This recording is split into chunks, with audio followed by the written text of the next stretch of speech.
제가 2012년도에 12월에 지금 성교회는 교회 부름을 받고 12월 말이었는데 그때 제가 거주했던 곳이 인디애나폴리스에 정치했었습니다. 교회 앞으로 사역을 놓고 기도하면서 가장 먼저 만난 분이 우리 김만아원 목사님입니다. 그때 서든에서 박사모를 다 마치시고 어느 곳에 술을 인도하러 오셨을 때인데 눈이 한참 내렸던 그 인디애나폴리스에서 찻집에서 하늘에서 만나서 제가 이제 목회를 하게 되는데 제가 부목사도 해본 적이 없는 사람인데 담임 목사로 부름을 받았는데 오셔서 좀 섬겨주십시오 했더니 목사님 기꺼이 그렇게 응하셔서 우리 교회 1호 부목사님으로 우리 모신 분이 김만아 목사님이십니다. 여러분들이 아마 지금 이리저리 소문을 들어서 아시겠지만 본래 설교학을 가르치고 공부하신 분들이 설교 잘하시는 분이 없다라는 말을 다들 하는데 그래서 저는 설교학을 공부한 게 하나도 부담이 안 됩니다. 설교를 못하면 그냥 정상처럼 보이고 잘하는 하나님의 은혜처럼 나타날 것이고 아주 예외적인 분이 우리 김만아 목사님이신데 이 시대 정말 한 시대 앞으로 뉴욕 지역의 영적 지각 변동을 일으켜서 뉴욕에 있는 교회가 함께 일어날 수 있도록 역할을 할 새로운 영적 바람을 몰고 오실 분이라고 이렇게 확신하고 있습니다. 맞죠? 그렇죠? 오늘 기영 목사님 성경을 교회에 와서 말씀 나누게 돼서 너무나 감사를 드리고 지난 6년 가까이 목사님 저와 함께 사역을 하면서 제가 이름만 따는 목사이지 참 많이 배우고 또 옆에서 보면서 직간접적으로 배운 목사님인데 목사님 김자니 교회 부임하시자마자 참 놀라운 새로운 바람 역사를 일으키는 것을 보면서 얼마나 감사한지 모르겠어요. 제가 그렇게 늘 이야기를 하고 있는데 목사님이 뉴욕을 가시면 뉴욕의 영적 지각 변동을 일으키고 뉴욕에 접수하실 거라고 했는데 정말 1년이 되지 않아서 이렇게 6개월 지나서 아름다운 교회 훌륭하게 잘 섬기는 걸 보면서 참 자랑스러운 너무나 고맙습니다. 오늘 우리 뉴욕적인 우리 목회자들 만나서 오늘 잠시지만 하나님의 말씀 목회 현장 가운데 일어난 이야기를 같이 나눌 수 있게 돼서 너무나 감사를 드리고 제가 이제 목회한 지 6년 지났기 때문에 사실 목회로서는 여러분들이 대부분이 아마 제 선배님들이실 겁니다. 제가 경험이 들어야 될 사람인데 이렇게 잠시 나누게 되어서 참 감사한 마음이고 오늘 두 번 강의를 하게 될 텐데 앞에 부분은 이민 목회와 성경적인 설교자, 목회자에 대해서 좀 다루고 후반부에서는 구체적으로 우리 설교자로서 설교 신학에 대해서 조금 다루려고 합니다. 앞서 한 지금이 15분이 되었는데 우리 4시까지 한 강의를 하고 잠시 쉼을 가지고 그다음 부수 강의를 하도록 하고 혹시라도 제가 중간에 질문이 있으니까 질문이 있으시면 간결하게 해주시면 제가 질의에 응답하면서 이렇게 진행하도록 하겠습니다. 제가 잠시 한번 강의 시작하기 전에 우리 뉴욕이라고 말하시는 곳에서 오신 분이 아닌 분들 혹시 계시나요? 난 다른 데서 왔어요. 어디신가요? 시카고. 아버님 보러 오신 거예요? 네, 또 누가 계셨나요? 네. 어디라고요? 커네티컷에서 오셨어요. 어떤 일로 오신 거예요? A 플러스 이미 받은 겁니다. 또 다른 데서 오신 분들가 계시나요? 네. 뉴저지에서. 뉴저지는 퉁치면 뉴욕 아닌가요? 우리 어디에 우리 군산도 앉아 계시네요. 안녕하세요, 배우님. 또 어느 멀리서 오신 분 계시나요? 2시간 이상 참을 보신 분가 계십니까? 우리 기도 한번 하고 말씀 나눌까요? 존귀하신 하나님 아버지 참 고맙습니다. 하나님께서 한 시대 땅 위에 호흡하면서 저희들로 예수 그리스도로 말미암는 구원의 감격을 누리게 하시고 감히 상상도 할 수 없는 하나님의 말씀 증거할 수 있고 영혼을 섬길 수 있는 놀라운 영광 주신 것을 감사합니다. 주님 오늘 함께 형제여 자매들 동역자들이 하나님께서 맡겨주신 하나님의 교회를 조금이라도 바르게 섬기고자 귀한 영혼을 하나님의 진리의 말씀으로 올바르게 인도하고자 저희들이 이 시간에 머리를 숙였습니다. 주님 한 번에 시간이지만 오늘 우리가 이 문을 들어올 때와 똑같이 나가는 사람 한 사람 없도록 오늘 잠시간의 강의를 통해서 다시 한번 하나님 앞에 우리의 가슴을 주님의 시선으로 점검하게 하시고 다 남은 한 생에 하나님의 말씀에 종으로 부르셨으니 한날을 살지라도 이 거룩한 영광에 합당한 삶이 되게 하시고 우리 교회 목회자들 특별히 강단에 설 때는 진리의 생수가 터져나오게 하시고 영혼을 섬길 때는 따스한 예수님의 사랑의 음성이 전달되어 죽은 영혼은 살아나고 살아난 영혼들은 하나님의 거룩한 제자들을 일으켜내는 이런 하나님의 사람들 되게 하여 주옵소서. 오늘 모든 시간을 주님 앞에 올려드리며 예수 그리스도의 이름으로 기도하옵나이다. 아멘. 제가 잠시 아까 말씀드린 것처럼 이제 목회를 한 지가 6년이 지났고 지금은 제가 3개월 동안 안식을 받아서 잠시 동안 쉼을 가지고 있는 중입니다. 이제 2개월이 지났고 이번 주가 지나고 나면 한 달 정도 이런저런 스케줄을 가지고 섬기다가 다시 교회를 복귀하게 되겠습니다. 오늘 제가 여러분들과 잠시 나누는 것은 이민교회, 이민목회와 성경적 설교라는 제목으로 나누게 될 텐데 처음 시간은 우리 목회자에 대해서 목회자에 대한 태도, 자세에 대해서 또 목회 철학에 대해서 잠시 말씀을 나누고 두 번째는 조금 더 구체적으로 설교에 대해서 잠시 다루려고 합니다. 일간의 성경적 목회자와 성경적 설교라고 제목을 정했는데 이게 아마 강의를 하자면 한 학기 하고도 모자랄 강의이겠습니다만은 잠시 여러분들과 함께 제가 짧은 시간이지만 목회하면서 들었던 생각들 또 나누고 싶은 의견들을 좀 나누려고 합니다. 10가지 여러분들과 함께 나누려고 하는데 첫 번째입니다. 행복한 목회자가 행복한 교회를 만든다. 행복한 목회자. 이민교회를 섬기다 보면 아마 여러분들도 그런 질문 많이 받으실 텐데 이민교회 섬기기 어렵지 않습니까? 또 한국교회와 차이가 무엇입니까? 이런 질문들 받고 나는데 이민교회를 섬기는 목회자들을 참 힘겨운 목회자들로 최근한 눈빛으로 보는 분들 참 많이 있습니다. 그죠? 그럴 것도 같아요. 이민이라는 것 자체가 한국 조국의 뿌리를 드러내어서 이미 한번 뿌리를 옮긴 사람들이고 참 힘겹게 때로는 두잡을 뛰어가면서 아무리 오랫동안 있다 해도 언어적으로 문화적으로 이질감을 느낄 수밖에 없는 땅에서 사는 사람들 그분들을 대상으로 목회한다는 것이 당연히 어려울 수밖에 없을 겁니다. 많은 목회자들이 만나서 얼굴을 대하면 정말 목회자로서의 감격과 기쁨보다는 그 힘겨운 목회 현장에 대한 아픔을 토로하시는 많은 분들 만나는 것이 역사일인 것 같습니다. 굉장히 기초적이고 당연한 말 같지만 목회자의 거룩한 부르심을 정말 가슴에 새긴다면 하나님의 원하시는 일을 할 때 제일 행복한 사람이고 하나님이 원하시는 일을 할 때 진짜 인생의 의미가 있는 거죠. 그 목회자에게 이런 하나님의 부르심에 대한 거룩한 기쁨, 감격. 그리고 우리가 배우는 것은 웨스트민스터 신앙 요리 1번이 뭡니까? 사람의 제1 되는 계명이 무엇입니까? 하나님을 영화롭게 하고 그리고 하나님을 영원히 기뻐하는 것. 정말 하나님을 영화롭게 하는 사람 그리고 하나님을 즐거워하는 사람. 목회자에게 이 거룩한 기쁨이 흘러나와야 이 성도들도 그 기쁨이 전염될 수 있고 그리고 믿지 않는 사람 때로는 귀로 듣지 못하는 사람도 눈으로 목회자의 얼굴을 보고 복음을 대신 전하게 되겠죠. 참 우리 동역자들께서 참 목회 현장이 행복하게 즐겁게 목회했으면 좋겠어요. 여기 우리 혹시 고등 코넬에서 공부하신 분들 계시나요? 하셨던 분, 서든 펜티스트에 사시던 분들 들이 계시는군요.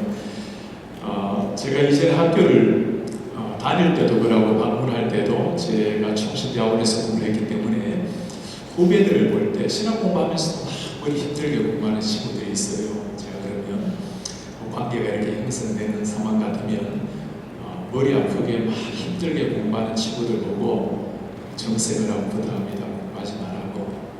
하나님의 말씀을 공부하는데도 행복이 없고 즐거움이 없다면 자네가 목회하게 되면 더 힘들 텐데 남들에게 그 인상으로 목회하지 말라고. 그래서 저를 피하며 다녔던 후배를 또 그랬는데 공부하는 게 힘들다고 또 머리 막 쥐어 밝히는 이런 친구들에게 부탁합니다. 공부하지 말라고. 앉아서 가만히 편하게 책만 넘기면 되는 게 공부하는 건데 편안하게 책 넘기는 것도 잘 못하는 일이라면 그 무슨 공부를 해요? 하나님께 정말 행복한 한 번밖에 살지 않은 인생인데 가장 즐거운 일을 해야지. 이렇게 말씀을 드리다 보면 그러기에는 우리 현실에 너무 녹록하지가 않고 이뿔 달린 이 양들이 얼마나 많은데요. 저희 교회는 참 좋은 교회입니다. 미국의 교회가 40만 개 정도 된다고 말씀을 하는데 40만 개 중에 5만 3천 개 교회를 조사해서 가장 건강한 교회 13개를 택해서 책으로 나온 게 있습니다. Breakout Church라고 그 교회 우리 한국말로는 좋은 교회에서 위대한 교회라고 두란노에서 번역이 되었는데 이 책에 소개된 교회가 저희 교회입니다. 미국의 5만 3천 개 연구에서 제일 건강한 좋은 교회로 소개까지 되었으니 참 좋은 교회죠, 그죠? 참 좋은 게 맞습니다. 지금까지 목회하면서 너무나 행복하게 목회하고 있습니다. 문제가 없습니까? 라고 묻는다면 그러지 않습니다. 그래서 우리 김만환 목사님도 긴 세월 보교에 잘 계시기 때문에 잘 알고 있죠. 문제 없는 교회는 세상에 없습니다. 그죠? 문제가 있어야 우리가 더 좀 기도하지 않겠어요? 행복이라는 것은 하나님께서 주시는 사명과 관계된 일이기 때문에 하나님이 주시는 것이라면 사방이 막혀 있어도 변하지 않는 것이 하늘에서 주시는 행복입니다. 이런 질문을 많이 하고 납니다. 10년 동안 제가 총신에서 가르치다가 목회를 하다 보니까 이전에 교수 때와 지금 목회 때 어떻습니까? 라고 물으면 저는 교수 생활 참 행복하게 교수생활 했습니다. 목사로 살아가는 인생인데 예수님들 고난당하시다가 돌아가셨는데 제가 목사로 이렇게 행복하게 살아도 되는가, 편하게 살아도 되는가, 저에게는 그게 굉장히 주님 앞에 미안한 삶이었습니다. 그렇게 행복하게 즐겁게 보람있게 보냈지만 지난 6년 동안 목회하면서 단 한 번도 뒤를 돌아본 적이 없고 이제까지 다른 어떤 삶과 비교할 수 없는 그런 기쁨을 누리면서 목회를 하고 있습니다. 상황 때문이 아니고 위로부터 주시는 부르심과 하나님의 부르심 때문에 오는 행복감이라는 것. 저는 오늘 여러분들이 그 행복한 얼굴 한번 지금 보여봐 주세요. 설교하러 올라가시기 전에 거울 한번 보시고 내 얼굴이 지금 정말 그 복음의 감격, 예수님의 그 기쁨을 나타내고 있는가를 확인해 보시고 얼굴이 준비가 안 되면 마음을 준비하셔야 돼요. 강단에 서게 되면 그 바싹한 목자의 심정, 그 감격이 이룬 하나님 앞에 서 있는 사람의 그 모습이 설교 전에 나와야 우리 성도님들 먼저 은혜를 받게 되죠. 우리 목사님들 행복한 목회자, 감격이 있는 즐거움 있는 목회자 되시기를 축복합니다. 우리 성도님들이 저희가 전통이 이제 45년이 되다 보니까 좀 오래된 교회 보면 약간 오래된 교회 모습이 좀 있잖아요. 제가 참 목회를 제대로 부족하게는 합니다만 한 가지 교인들이 자주 말하는 게 있습니다. 목사님 우리 교회가 확 달라지게 하는 게 그게 밝아졌습니다. 교회 오면 너무나 힘있게 사람들이 역동적인 그런 모습, 로비에서 이렇게 둘러봐도 참 역동적인 모습에 밝은 교회가 참 좋습니다. 우리 그 한복을 하신 분이 우리 김만환 목사님인데 청년들을 워낙 잘 섬겨서 그런 밝은 교회를 만드시는데 목회자가 행복하고 밝으면 교인들의 마음도 따스해지고 땅 위에서 천국을 누리게 되겠죠. 제가 5종류 교인 분류라는 걸 하나 준비를 했어요. 안식을 하면서 제가 여러 목사님들과 대화를 나누다가 우리 대구의 권성수 목사님 동신교회 그리고 우리 새생명 비전교회 강준리 목사님 그리고 부산 수영교회 이규현 목사님 목포사랑교회 백동조 목사님 그리고 베드로교회 김한영 목사님 5분의 목사님과 교제할 시간을 좀 가지게 되었습니다. 그때 우리 권성수 교수님 제 은사시기도 하니까 그 얘기를 물어봤어요. 목사님 제가 이렇게 안식으로 떠나 있어도 온통 내 머릿속에는 교회 생각뿐입니다. 그런데 교회 생각 중에서 문제거리가 자꾸 떠오릅니다 라고 했더니 교수님께서 제게 책을 한번 소개시켜 주셨습니다. 그 책이 골드 맥다널드의 Renewing Your Spiritual Passion이라는 책입니다. 여기 보면 5부류의 성도들을 소개하고 있는데 그 5부류의 성도들을 A, B, C, D, E로 나누었습니다. A 보면 아시는 것처럼 very resourceful people이 있고, 이 사람들은 they ignite your passion, 우리의 열정을 더욱더 불붙이는 사람들. 두 번째는 the very important people, 아주 중요한 사람들이, 이런 사람들은 they share, 우리 목회자들의 비전을 함께 공유할 수 있는 사람. 세 번째는 the very trainable people, 언제든지 훈련받기를 준비되어 있는 사람. 이런 사람들은 목회자들의 비전을 캐치, 함께 달려갈 수 있는 사람, 배우려고 하는 사람. 네 번째는 very nice people. 일단 nice people의 정의는 they enjoy your spiritual passion, 우리가 가지고 있는 것을 지켜보는 사람. 다섯 번째 마지막은 training, very training people, 우리의 진액을 빼가는 사람들.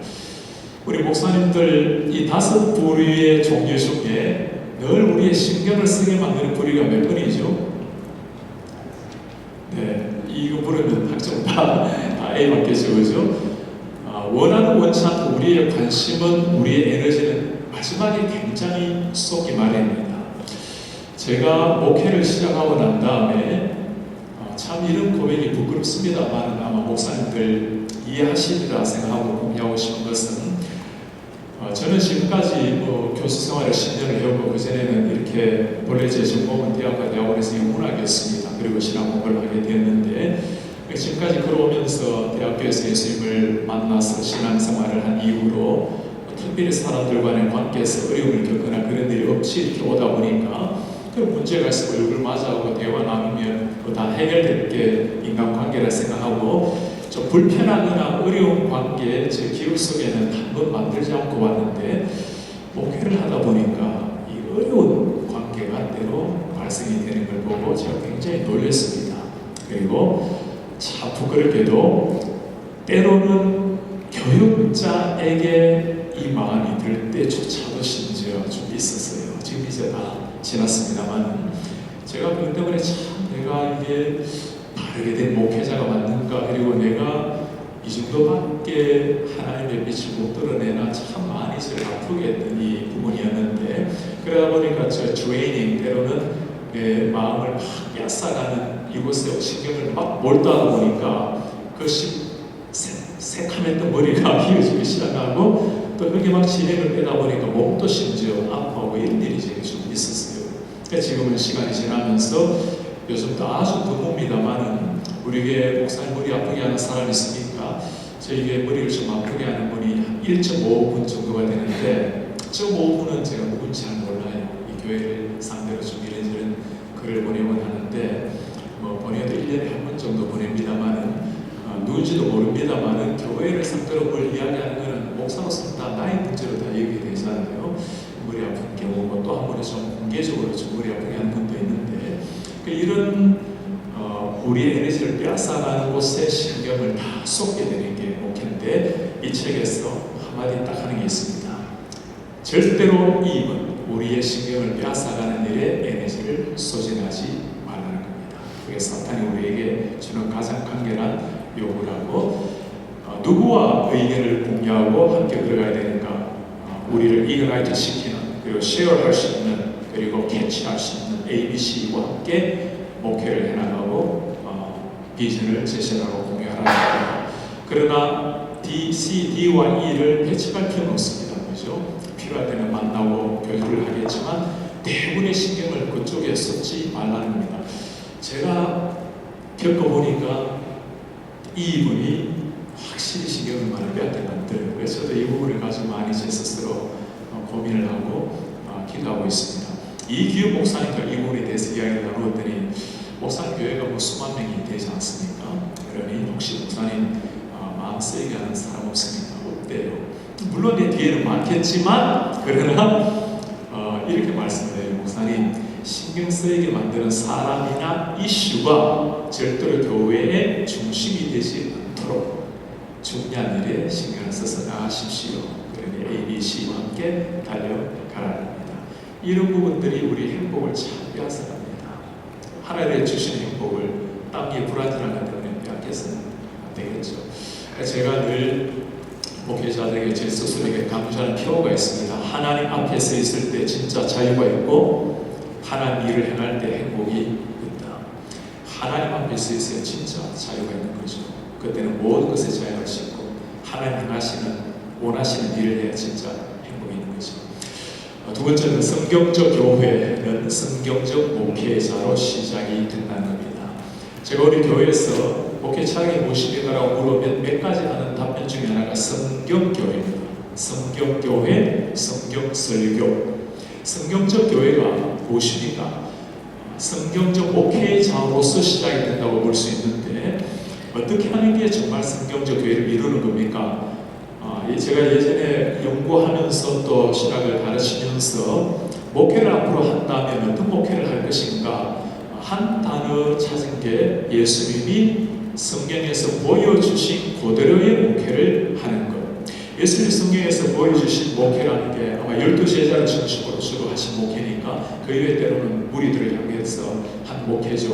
예수님의 목회를 핵심을 이야기하는 뭐가 되겠습니까? 말씀, 그리고 기도, 그리고 전도, 선교의 사명을 집중적으로 감당하는 거겠죠.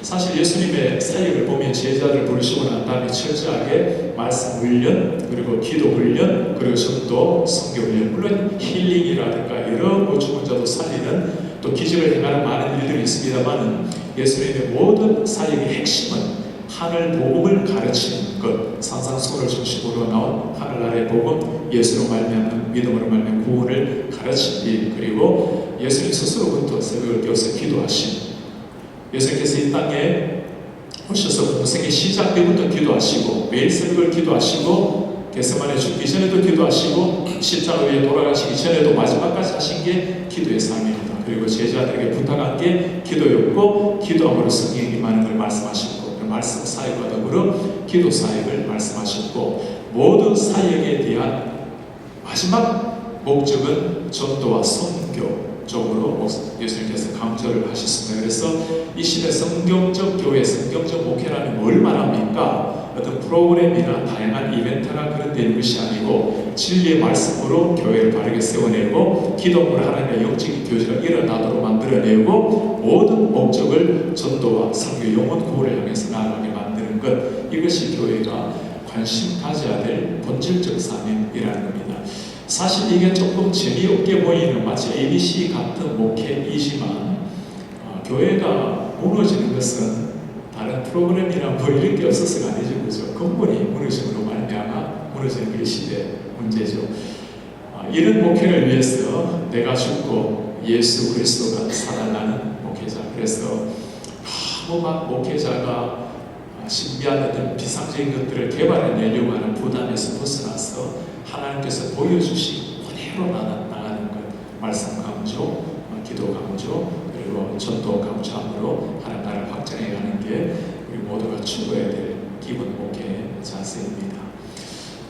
앞에 제가 이걸 한마디만 더 드리면 성경적인 목회자라고 했는데 여러분들이 아마 당회가 대부분 많이 계시겠습니다만 장로님들과 함께 당회를 꾸려나가면서 여러분들께서 처음부터 이미 목회를 하고 계신다면 새로운 마음으로 하셔야 되겠고 앞으로 또 부름을 받으신다면 처음부터 한 가지 꼭 심어주셔야 될 생각이 있다면 우리 목사님은 성경적 원리를 따라서 목회한다는 그 정신, 또 우리 교인들도 우리 목사님은 성경적인 원리를 따라서 하시는 목사님이시다, 그 정신을 확실하게 심어주려면 성경이 말하고 있는 핵심에 집중하는 게 필요합니다. 우리 제 당에도 목사님 어떤 결정을 내리더라도 성경의 원리가 무엇입니까? 성경의 원리가 명확하게 나타나지 않는다면 그 다음에 우리 교회를 위해서 가장 유익이 되는, 성도님들에게 유익이 되는 게 무엇입니까? 이 하나의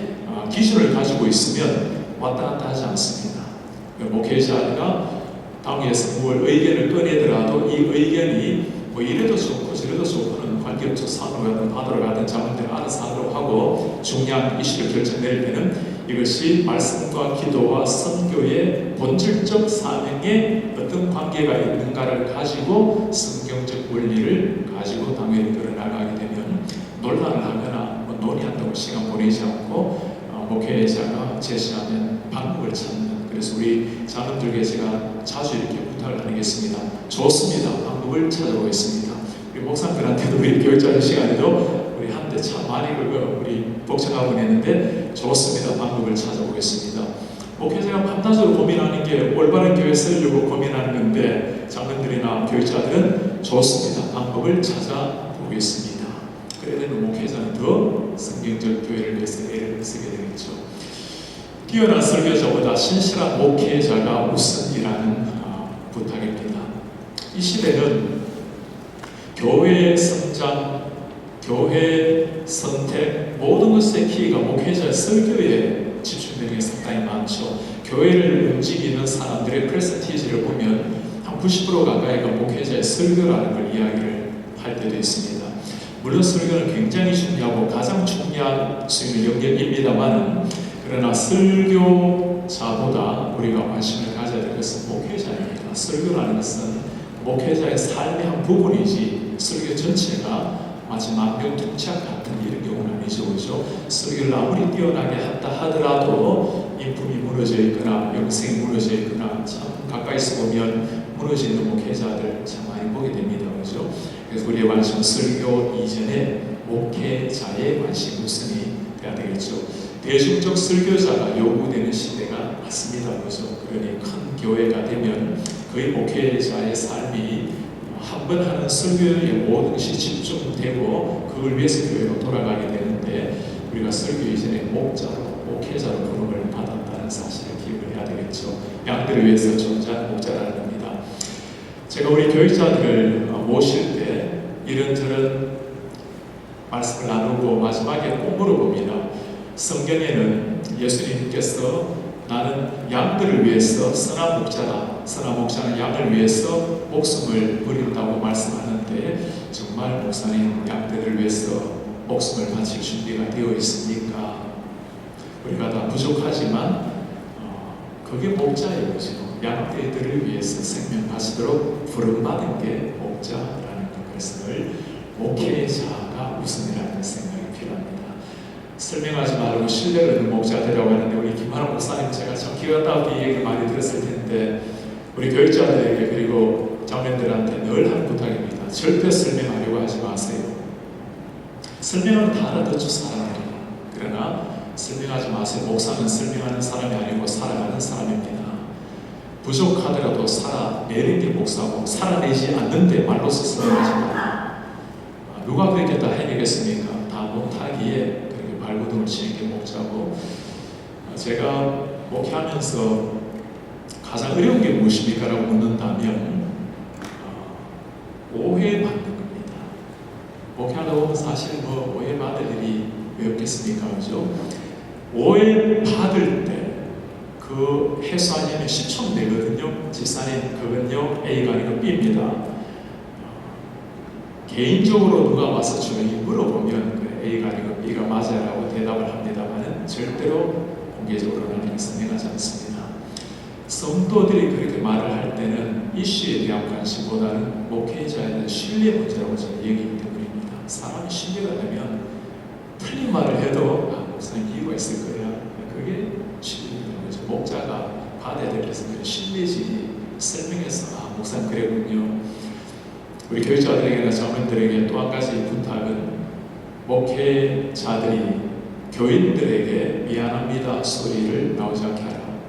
설명은 교인들이 미안합니다라고 할 것입니다. 그러나 양떼들입니다. 그 미안합니다로 살아가야 될 양떼를 세워서 온전한 사람으로, 하나님의 사람으로 세우는 게 우리의 역할이지, 그 잘못을 확인하고 난 다음에 잘못했습니다라고 그렇게 하지 말라고 합니다. 물론 본인이 잘못을 깨닫게 될 때는 하나님 앞에 고백할 것이고, 또 목회자를 고백하면 참 고마운 일이고, 제가 이런 이야기를 하면 조금 다른 생각을 가지신 분도 계실 겁니다. 이렇게 이해하시면 되겠습니다. 목사의 삶이라는 게 5년 지나고 10년 지나면 다 보이잖아요. 보이는데도 오해되도록 하면 안 되겠죠. 그렇죠?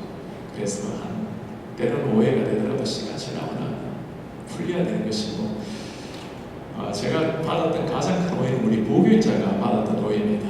이 부목사님이 참 교인한테 오해를 받고 그 따가운 편지를 CC에서 저에게도 다 보내왔어요. 제가 그 목사님을 알기 때문에 절대로 자네 입으로 한마디도 하지 말라고, 아프지만 다 하고 있으시기를 기도만 하라고.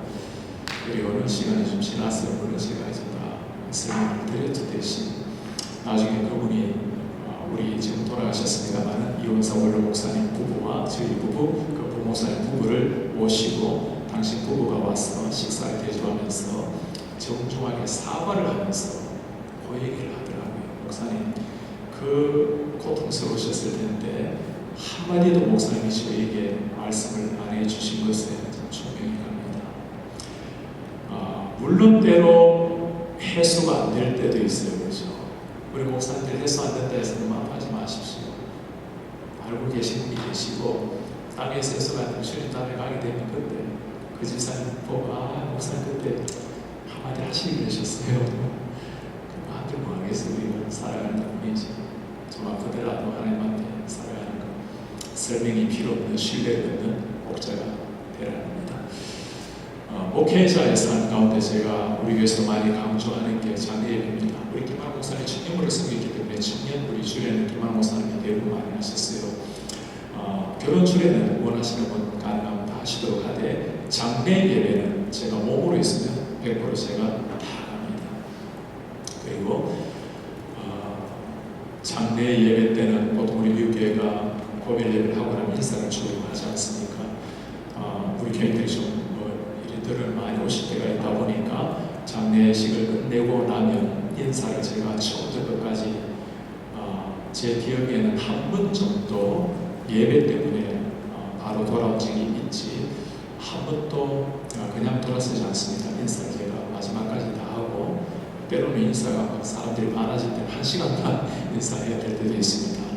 가장 어렵고 힘들 때가 이 장례 예배 때죠. 목자로서 살아가는 삶입니다. 토요일 날에도 마찬가지겠죠. 우리에게 주보에는 제 셀폰이 올라가 있습니다. 처음에 어렸을 때 사람들이 우리 교인들 멤버십 오면 10,000명이 넘으니까 이 사람들 어떻게 목사님 다 그 사람들 전화를 감당하려고 그랬습니까요? 제가 한 사람을 위해서 목회를 하러 온 사람인데 그분들이 필요하면 태워가는 게 목자의 삶인데 그래서 올렸더니 우리 교인들도 워낙 착해서 전화 잘 안 해요. 그런데 한 번 받은 특별한 전화가 있습니다. 밤 새벽 1시에 전화가 왔는데 이런 전화 진짜 받아야 되죠. 미국산 경찰이 전화를 했어요. 한국 할아버지를 모시고 있는데 그 할아버지를 치매 할아버지예요. 보니까 뭐 아무것도 없으니까 말을 못하죠. 치매시죠. 새벽 1시에 넘었죠. 그러다가 어떻게 전화했냐면 이게 사라졌군요. 이게 나오는군요. 미안합니다. 좀 돌려주실래요?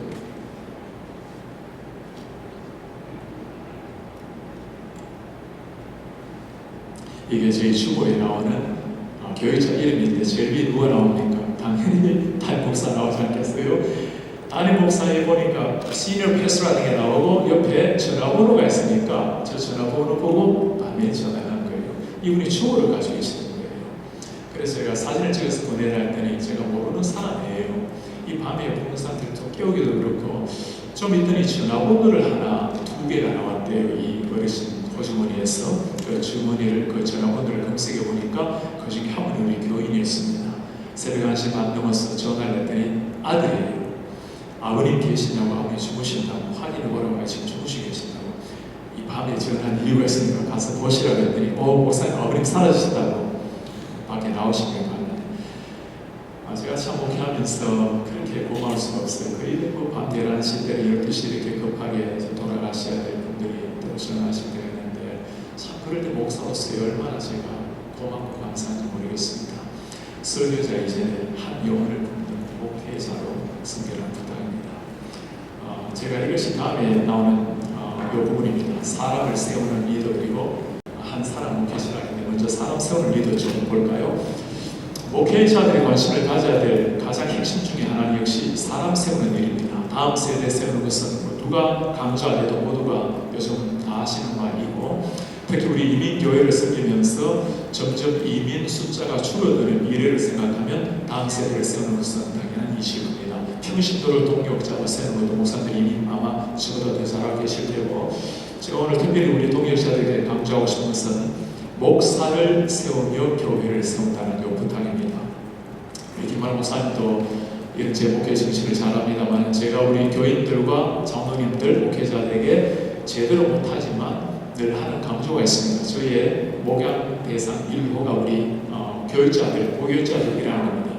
목사님의 목회 대상 정신 1호가 뭡니까? 우리 교인들을 물론 잘 섬기는 것도 해야 될 기본 일이지만, 저희 제1 관심은 우리 교육자들을 좋은 담임 목사로 세워서 파송하는 게 제 목회 1순위입니다. 한 사람 목회자가 세워지는 교회 하나가 세워지는 일입니다. 하나님의 교회는 함께 자라나는 교회이기 때문에 좋은 교육자들, 부교육자를 잘 써서, 그래서 우리 부목사들 중에 한 분 특별한 이유로 부목사님으로 떠난 경우가 있고, 단 한 사람도 부목사님으로 떠난 사람 없습니다. 물론 제가 보내지도 않고 더 이상 다른 데 가서 목사를 하지 말고 여기서 5년이든 10년이든 15년이든 계시다가 좋은 담임 목사로 가시도록, 담임 목사든 교수로 가시는 자로 부탁을 드립니다. 저희 교회에서 조그만한 일입니다만 이웃교회 섬기기를 하는데, 제가 한 교회만 이렇게 성장했을 때 이런 날이지 않습니까? 제가 생각하는 교회 성장은 지역입니다. 우리 교회가 성장하면서 고마운 일이지만, 한 지역의 교회가 워싱턴 지역이 함께 성장해야 그때 비로소 교회가 성장했다는 말을 할 수 있다는 게 철학입니다. 그래서 우리 장로들에게도 교인들한테도 혹시라도 여러분들이 우리가 예배가 1, 2, 3, 4, 5가 있으니까 1회를 마치시고 지역에 어린교회 있으시면 가셔서 많이 헌신하고 봉사하십시오 부탁을 해요. 여러분들이 1년에 몇 분들이 오셔서 봉사하다가 그 교회 하나님께 부르시면서 잘 가서 섬기십시오 부탁을 하는데, 알겠습니다. 우리가 이 교회 하나님께서 마음을 주셔서 섬기려고 합니다. 기도를 받으러 와요. 제가 얼마나 표정을 잊어버렸습니다. 축복을 하긴 하는데 속으로 얼마나 제가 아쉬운지. 그래도 참 얼마나 대견스럽고 자랑스러울 수가 없어요. 이웃교회 섬기기를 위해서 이웃교회 뭘 좀 해주려고 하니까, 이 이웃교회를 섬긴다 해도 결국에 교회는 목사님들이 세워가는 거니까, 그래서 목사님들을 세우는 게 이웃교회 섬기기가 싶어서 목사님들 섬기는 일을 좀 하고 있습니다. 다들 일을 많이 하셔야 되다 보니까 일주일에 하루는 일하지 아니하시도록 그 분량에 대한 한 달에 어느 정도 소정의 사례를 좀 드리고, 그리고 1년에 한 번씩 세미나 가실 수 있도록 한 10불 정도 드리면 다녀오실 수 있으니까, 그리고 우리 전도팀 보내서 교회를 위해서 전도하고, 또 우리 교회 한번 초청해서 설교하시도록 이렇게 부탁을 해서 목회자를 세워서 지역교회 함께 세워나가는, 이렇게 어떤 상황이 된다 하더라도 우리가 하나님 나라를 함께 이루어가는 것이기 때문에 사람을 세우는 리더가 대신에 특별히 교육자들을 세워서 함께하는 나라를 이루어갔으면 하는 바람입니다. 한 사람, 제가 누가 목사님 목회의 가장 중요한 핵심 단어가 무엇입니까? 묻는다면 한 사람입니다. 한 사람을 향한 목회. 예수님의 아까 목회를 제가 관심 있게 보았다고 했는데, 예수님의 모든 관심은 한 영혼이었습니다. 예수님 12제자 한 사람 한 사람을 데리고 목회하신 거죠. 무리가 없었던 것은 아니었지만 예수님의 최후 관심은 한 영혼이었습니다. 니고데모 밤늦도록 찾아온 그를 깊이 만나시고 변화시키시고, 참 창녀처럼 살았던 사마리아 여인, 38년 된 병자, 10명의 그 나온 자들, 혈육병 여인들, 예수님의 모든 관심은 한 영혼에게 집중이 되었고, 구체적으로 그 한 사람을 세웠던 분이었습니다. 한 사람, 사실 예수님은 한 영혼에 관심을 가지지만 한 영혼으로 끝난 것이 아니고 12제자를 통해서 예루살렘을 보았고 유다를 보았고 사마리아 땅끝을 보신 분이 우리 예수님이셨죠. 그 예수님의 한 사람은 한 영혼이 아니라 땅끝까지 번져나가는 한 사람이었습니다. 제가 이걸 두고 원맨 비전이라고 부릅니다. 우리 교회 주보에는 한 사람을 소중히 여기는 교회라고 이렇게 프린트를 하고 한 영혼에 이렇게 집중을 하고 있습니다. 찬양도 우리가 한 사람 찬양을 만들어서 가슴을 즐겨 부르곤 합니다. 예수님의 이 한 사람 목회 정신이 사도 바울에도 참 잘 나타납니다. 여러분들이 빌레모스를 읽어보면 오네시모를 위해서 쓰는 편지를 아닙니까? 사실 바울 정도 되면 대규모 집회를 해야 알만한 사람인데, 그 주고받다갈 한 사람 노예 오네시모를 위해서 편지를 씁니다. 전에는 그가 무익했으나 지금은 너와 나를 위해서 유익하고 나의 신복이다. 이 신복이라는 게 무슨 내 꼬음처럼 들리는데 신복이 내 오른팔 같은 존재가 아니고 내 심장 같은 스프랑크나라는 헬라어가 심장을 의미하는 거죠. 그는 내 심장이라 영어 성경을 보더라도 Who is my very heart라고 나와 있습니다. 내 심장이 그를 돌려보내노라. 그 주고받당을 한 너희를 내 심장으로 여겼던 그 사도 바울의 가슴 속에 있었던 한 영혼을 향한 그 관심, 그게 당신이 바로 예수님께 받았던 바로 한 영혼을 향한 사랑이었죠. 목회자들이 대중을 향해서 나아가게 되면 큰 교회를 이룰 수 있을지 몰라도 제가 계속 부탁하고 있는 목자로 부름받은 인생이라는 것. 제가 우리 교회를 섬기면서 처음에는 지나다 보니까 제가 주로 해야 될 일이 설교하는 일과 대중적으로 크게 행정하고 결정해야 되는 일. 제가 목회를 하러 온 이유는 영혼을 섬기고 변화시키는 게 제 관심이었습니다. 사실 어떤 큰 이슈, 대중을 향해서 교회를 계획하고 새롭게 만들고 한다면 총신대학원에 1년에 신학대학원에 오는 학생 600명입니다. 600명을 3년 3명 다 가르칩니다. 600개 교회 아닙니까? 사실 비전을 보면 그게 제가 해야 될 훨씬 먼데한 비전이지만 목회를 하러 온 것은 영혼을 만나기 위해서 온 게 제 목적인데 처음에는 보니 이 한 사람 한 사람 만나기가 너무 힘들어요. 그래서 제가 이렇게 해서는 안 되겠다고 생각을 하고 몇 년이 지나면서는 다시 한번 제 마음을 한 영혼을 향한 관심이라고 정하고 우리 교회를 들어오시면 아마 경험하시겠지만 제 사무실문이 그 일을 여기 있습니다. 사무실문 두드리는 것도 때로는 우리 교육자들이나 우리 성도들 오면 목사님 또 피곤하신데 바쁘신데 내가 괜히 불편하게 되는 게 아니겠는가 그런 생각을 가지고 두드리기 때문에 문 열어놓고 물론 비서도 맞출 비서도 없습니다. 오시면 바로 들어올 수 있도록 그리고 제 전화를 대신 받아주는 사람은 뭐 이메일 제가 100% 다 제가 답변을 다 합니다. 그래서 영혼을 향한 관심의 목회 그렇게 하다 보면 목사님 너무 많아서 피곤하지 않습니까? 네. 피곤한데 제 생에는 또 제가 쓰지 않은 두 단어가 있습니다. 피곤하다는 말하고 시간 없다는 말 제가 뭐 제목도 아닌데 제가 피곤하다는 말 쓰거나 주님께 주신 시간을 가지고 제가 시간 없다는 말을 쓰거나 그런 용어를 쓰지 않은 지 오래되었습니다. 몸이 고달픈 게 맞죠, 그렇죠? 그러나 그것 때문에 우리가 부름받은 목자고 그게 행복해져야 되는 게 이게 목회자의 삶이죠. 그리고 교인들이 또 아주 신실해서 그 정도로 봉사를 시간을 빼앗기는 괴롭히지는 않습니다. 이 생각할 때마다 제가 늘 떠올리는 생각이 이겁니다. 나중에 언젠가 제가 목회에서 이제 다 내려놓게 될 때 어떤 목회자로 기록되기를 원하는가 뭐 교회를 엄청나게 크게 성장을 시키거나 크게 사역을 벌이거나 뭐 지역을 위해서 헌신하거나 다 좋은 이야기겠습니다만 제가 한마디 못 듣고 싶은 말이 이겁니다. 그 목사님은 나 한 사람을 소중히 여기고 내가 원하는 언제든지 다녀올 수 있는 목사였습니다. 여섯 번째, 성경적 설교는 성경적 설교자에게서 나오는데 이제 설교자에 대해서 조금 전환해 볼까요? 성경적 목회는 성경적 목회자에게서 나온다고 했는데 성경적 설교는 뒤에서 제가 후반부에 다시 좀 하기 때문에 간단하게 좀 짚고 넘어가겠습니다. 성경적 설교, 최근의 설교 신학이라는 말 여러분들 좀 들어보시면 모르겠는데 최근의 설교이라고 말하면 주로 보면 커뮤니케이션에 집중된 설교의 흐름을 말합니다.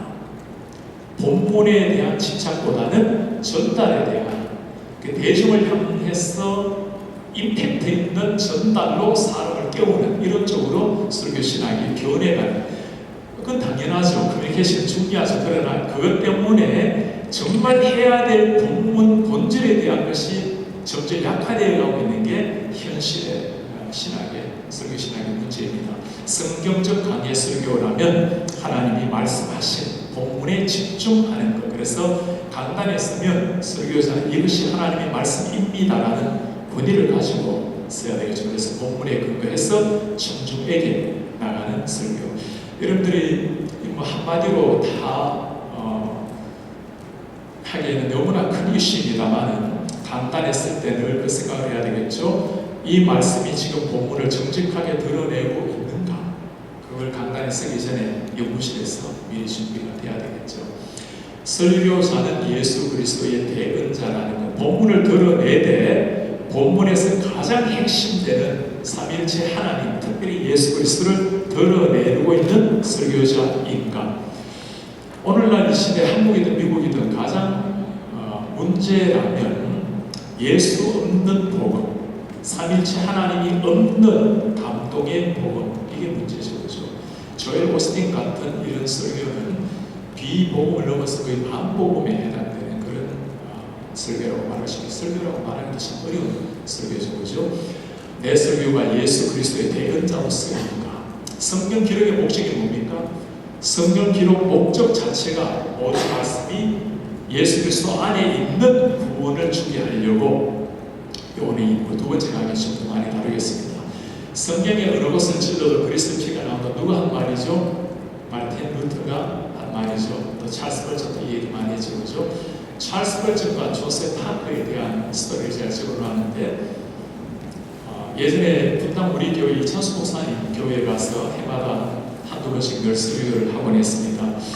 목사님께서 갈 때마다 꼭 부탁을 해요. 목사님, 저에게 설교에 대해서 좀 조언을 해주세요. 제가 무슨 조언할 게 있겠어요? 독일의 포스터를 같이 가서 방을 같이 쓰게 되었습니다. 또 목사님이 부탁을 해요. 날 위해서 조언 좀 해주세요. 제가 목사님의 설교를 쭉 듣고 이 스펄전과 조셉 파커 이야기를 들려주었습니다. 1년의 목회자들이 조셉 파커는 찰스 스펄전과 동시대에 아주 뛰어난 목회자였습니다. 두 분에게 설교를 배우려고 찾아갔습니다. 조셉 파커의 설교를 듣고는 그분들이 나오면서 하는 말이 What a great preacher! 얼마나 위대한 설교자인가. 정말 그런 위대한 설교자였습니다. 스펄전 설교를 듣고 나오면서 그들이 한 입으로 했던 말이 What a great Christ! 정말 얼마나 위대한 그리스도인가. 제가 목사님께 부탁을 해서 목사님, 이창수 목사님이 위대한 설교자라는 말을 들으려 하지 마시고 저분이 진짜 예수님이시구나. 목사님의 설교를 통해서 그 예수님을 보여주십시오. 우리 목회자들이 들어야 될 이야기는 이겁니다. 참 목사님 설교 잘하시네요. 고마운 일이에요. 그죠? 목사님의 설교를 들으면 예수님이 보입니다. 예수님이 이런 분이시군요. 그래서 우리 이름은 사라질수록 좋고 남겨야 될 유일한 이름이 예수님이죠. 그죠?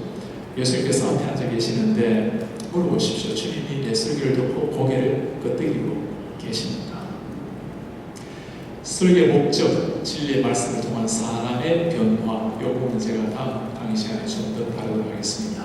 설교의 목적이 주해도 중요하고 다 중요하지만 뭘 하려고 하는 거죠? 마침내 죽어있는 영혼을 살려내고 살아난 영혼을 거룩한 하나님의 제자로 세워가는 것. 그래서 구원의 변화와 성화의 변화. 진짜 좋은 설교가 무엇입니까? 예배당 문을 놨을 때부터 증명이 되어야 되겠죠. 부모 공경하라 설교를 했으면 문을 놨으면서 부모님 위해 전화 한 통하고 용돈 올려드리고 찾아뵙고 구체적인 삶의 변화가 일어나는 게 제대로 된 설교이죠. 그래서 언제나 설교자들은 오늘 이 진리 말씀이 가슴에 부딪혀와서 그들의 삶 속에 구체적인 변화를 어떻게 일으켜내고 있는가. 아홉 번째는 전달에 대한 부분입니다. 언쟁만에 놓인 금사과가 빛이 난다라는 것. 금사과는 복음이라면 언쟁만이 전달에 해당되는 거겠죠. 뛰어난 설교자에게 뭔가가 있어요. 뭔가가 있는 거예요. 우리 김만하고 목사님 같은 정말 친구적인 이 설교에 은사가 있는 분들이 계세요. 뭔가가 있는 분입니다. 애들 많이 보시면서 우리 선배님들도 많이 계시겠습니다만 참 우리가 배울 많은 그런 귀한 목사님이십니다. 뛰어난 설교자에게는 때로는 주해가 조금 부족하더라도 전달 부분에서는 뭔가가 있어요. 조엘 오스틴의 주해는 전혀 성경이 아니지만 그러나 전달 우리가 겸하게 잘 배워야 되겠죠. 오스틴은 목요일 하루 종일 설교 준비를 하고 그리고 토요일 하루 종일 말씀을 암기합니다. 여러분 아시는 것처럼 몸 앉아 보지 않고 설교를 다 하죠. 그렇죠? 반드시 들리도록 설교해야 된다는 것. 우리는 전하는 게 목적이고 듣는 것은 사람들의 몫이고 변화는 성령이 하시고 그게 아니에요. 그죠? 밥 만들어 놓고 먹든지 말든지 그 엄마 아니죠. 어머니는 아이가 꼭 먹도록 만드는 거예요. 똑같은 음식이라도 아이가 맛있게 먹을 수 있도록 만드는 게 어머니입니다. 어머니 심정으로 설교에서 전하는 것은 나의 영역이고 듣는 것은 그대의 영역이고 아니죠, 그죠? 완악한 양떼들 왜 이렇게 집중을 안 하지? 그건 본인 문제예요, 그죠? 양떼들은 다 완악해요. 그 완악한 양떼들을 말씀으로 잘 변화시켜서 하나님의 사람을 세우는 게 우리가 해야 될 사명인데, 이게 영광스러운 사명이에요, 그죠? 사람을 하나님만이 할 수 있는 게 우리에게 주시잖아요. 누군가에게 마지막 설교가 될 수 있다는 걸 기억해야 단어 하나, 문장 하나에도 마음이 쏟겠죠. 제가 참 설교는 부족하게 잘못합니다만 저희는 통역을 하기 때문에 통역팀에게 원고를 보냅니다. 한 번 보내고 그만두는 일은 거의 없습니다. 1년 내내 한 5번, 많을 때는 7번도 보냅니다. 내용 변화 없어요. 단어 하나, 문장 하나, 완성될까, 심표할까, 뭔가 보지도 않고 설교하는데도 다시 다 보냅니다. 제가 부탁하는 게 있어요. 그만큼 자네들이 그 마음 가지고 통역하라는 어떤 부탁입니다. 나에게도 마지막에 될 수 있고 그 사람에게도 마지막에 될 수 있는 한다 하더라도 함부로 해서는 안 되겠죠. 저희 교회에 제일 많이 돌아가신 광고를 한 적은 11분이 올린 적도 있습니다. 오늘도 제가 좀 전에 소천 광고를 들었고 어제도 들었습니다. 그래서 이번 주에 벌써 2분 이상 돌아가신 거죠. 그러니 늘 그렇게 했어요. 누군가가 돌아가신다면, 또는 돌아가신 분 아니라 오늘 어쩌다가 교회 앉아있는 분들도 계시는데 어찌 한다 하더라도 함부로 하겠습니까? 마지막 성령을 의지하여 최선을 다하라는 것. 골로새서 1장 28, 19절에 보면 사도 바울의 목회 정신, 교인들한테 부탁하는 게 가장 잘 나오는 이 말씀이죠, 그죠? 우리가 그를 전파하고 각 사람을 권하고 모든 죄로 각 사람을 가르치면 그리스도 안에서 완전한 자로 세우려 함이니 이를 위하여 나도 내 속에서 능력으로 역사하시는 이 역사를 따라 힘을 다하여 쓰고 하노라. 하나님이 하시는 일이고 우리가 해야 될 일이 있습니다. 성경을 연구하다 보면 제가 구약부터 신약까지 공통적으로 발견되는 게 하나 있는데, 하나님은 하나님 일을 알아서 하세요. 우리가 해야 될 일은 우리가 해야 돼요.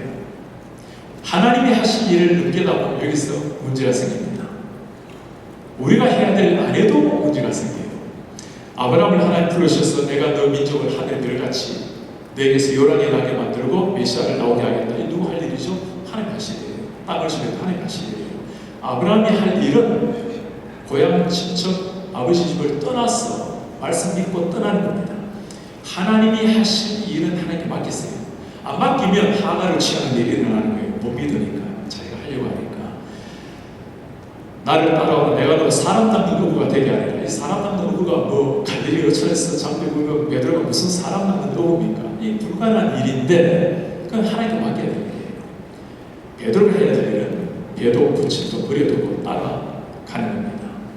그리고 물리를 걸어오라 하면 걸어오게 하실 분은 하나님이 하실 일이에요. 베드로가 할 일을 믿고 뛰어드는 겁니다.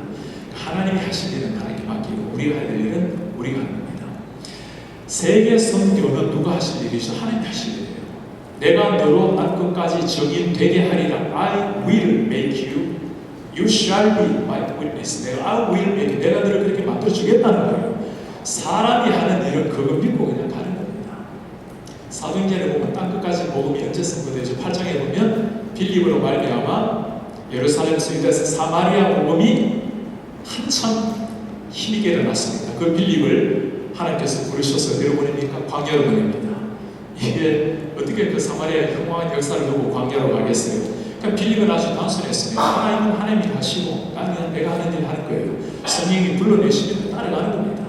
자기가 하려고 하면 못 가죠. 주님 이 엄청난 역사를 두고 내가 내려갑니까? 하나님 말씀하셨을 때 아무도 없는 광야를 향해서 달려갔어요. 교회를 세워도 길못 보고 세운다는 말이 있는데, 그러나 광야를 향해서 빌립은 아무것도 못 본 황량한 광야지만 하나님이 예비하신 영혼이 있는 거죠. 빌립은 한 사람 구스 내시를 보았지만 하나님은 그 구스 내시를 통해서 구원받아야 될 수천만 명의 에티오피아 영혼들을 보시는 겁니다. 빌립이 하는 일은 성령에 의지하여 순종하는 것밖에 없습니다. 뭐 그런 말하면 에티오피아 영혼이 변화되고 어떻게 빌립이 알았겠어요? 하나님이 친히 하나님을 하시는 거죠. 당시 에티오피아가 땅끝의 한 부분을 위기에 있었던 순간이었죠. 그러니 땅끝 복음이 선포된 바로 그 순간입니다. 누가 하신 일이죠? 빌립은 순종한 일이고 예수님 하나님이 지휘하시는 일입니다. 목회도 다 마찬가지입니다. 우리가 해야 될 일은 최선을 다하는 겁니다. 한 말씀 위해서, 이 한마디 복음을 위해서 진액을 쏟는 주의를 하고 또 영혼을 연구하고 우리 교회 상황을 연구하고 원문을 연구하고 언어라도 한 단어라도 더 바르게 찾으려고 설교 위해서 노력하고 친구와 함께 아이 컨택이 될 수 있도록 노력하고 우리가 할 수 있는 최선을 다하는 겁니다. 요즘 목회에 바로 해가지고 돌아가셨다는 사람 거의 듣기 어렵잖아요. 그죠? 주님 33살에 돌아가셨는데 왜만큼 살다가 여기 33살 안 되신 분 누가 계시나요? 33살 정도 살아서 우리 많이 산 거예요. 그죠? 주님만큼 살았으면 되지 얼마나 살이 오래 사는 그래 주님만큼 살았으면 이제는 정말 덤으로 얻는 인생이라 생각하고 오늘 이 땅을 떠나도 충분히 사는데 예수님보다 더 오래 살았으면 충분한 건데 그러니 정말 내 생의 마지막 날인 것처럼 다 쏟고 달려가는 인생. 바울이 그렇게 얘기하는 거예요. 한 사람 한 사람 그리스도 안에서 완전한 자로 세워야 하니 이를 위해 나도 내 속에서 성령의 역사를 따라서 힘을 다하여 서하노라. 대가 같은 바울은 그 힘도 안 해도 됩니다. 그렇죠? 그러나 그 한 사람 한 사람 세우기 위해서 힘을 다해서 달려갔던 사도가 누가 그렇게 사셨죠? 예수 그렇게 사신 거예요. 기독교신 역사에 수많은 사람이 그렇게 살아왔기에 오늘까지 복음이 우리에게까지 온 것 아니겠어요? 우리가 이제 그렇게 살아가게 됩니다. 저녁에 잠자리에 눈을 감으면 한 10초 만에 주무셔야지 잠이 안 와가지고 뒤척이고 막 이런 분들 계시면 인생 그렇게 살면 안 돼요. 그죠? 정말 피곤해서 죽을 듯이 하루 종일 뛰어다니다가 저녁에 주무실 때는 그냥 눈 감으면 2초, 3초 그래 아침에 동역에 햇살이 창문을 뚫고 우리 눈에 빛을 비출 때 그 감격이 있어요. 오늘 하나님께서 나에게 한 날을 허락해 주시구나. 아직 내가 사명이 있어서 주신 한 날, 내가 이 날 마지막 날처럼 내가 보내리라. 그런 생각 가지고 사는 걸 보면 사랑스럽지 않은 사람이 없고 사랑스럽지 않은 순간이 있어요. 다 소중한 그런 목자의 심령으로 사람을 대하는 말씀 전하기 전에 목자의 가슴이 전달 내려갑니다.